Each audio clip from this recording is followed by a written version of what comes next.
Nathan, we saw a lot of rain today. How is tomorrow looking? Is it any better than today? I think tomorrow is a little bit better than what we saw out there for the first half of the weekend. Still can't rule out there will be some rain around the region, but it won't be the heavy rain that we saw earlier this afternoon. We got rain out there right now on the radar loop. It's scattered rain, pretty much light, but it's still lingering across Pulaski County. There's a few heavier showers just to the west of Cabot and also along Interstate 40. More numerous showers all across northeast Arkansas. And then over into Texas, that's our next round of steady rain, which will move into parts of the state through the overnight hours, especially southeast and also southern parts of Arkansas. Tomorrow, areas of drizzle, there's going to be some spotty showers, and the temperatures will stay into the 60s for highs. Get used to not seeing much sunshine over the next several days. I'll have that full 11-day forecast coming up. But with all the rain we've seen today, it can make for some unsafe roads. Moments ago, Arkansas State Police were on the scene of a multiple deadly crash. This is what it looked like earlier tonight. As you can tell, vehicles were backed up on I-40 westbound at the 70-mile marker in Johnson County. Now traffic is flowing again as normal. 10 years ago today, Little Rock teen Ebby Stepek was killed a day after she disappeared, and we still don't know who did it. It wasn't until about 3 years later when investigators found her body at a Little Rock park. A decade later, still no arrests and a lot of unanswered questions. I caught up with Ebby's mother to see where the investigation stands today and how a new social media push could help solve it. It's always been important for me during this whole time to share what I learn. And that's what Ebby Stepek's mother, Lori Jernigan, plans to do through social media. Thursday, Jernigan and true crime producer Michael Mazzella launched new social media pages on Facebook, Instagram, and TikTok to spread awareness about Ebby's case.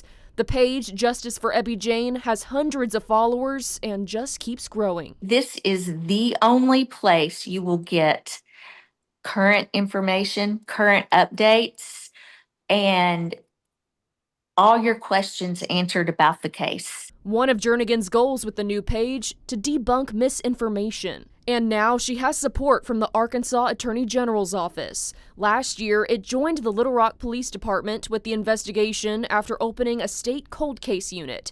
She says it's given her renewed hope. When I first met with them, they were so open-minded. People are now able to submit anonymous tips, questions, or helpful information to an email account called ebbytips@gmail.com. Law enforcement will, see questions coming in. If you specifically want something to go straight to there, we'll get it there. We will provide them with everything that we have. And a lot of us are wondering, what do investigators know? Well, I can't get into the details, as you can imagine, but I would emphasize again that we are looking at the file with fresh eyes.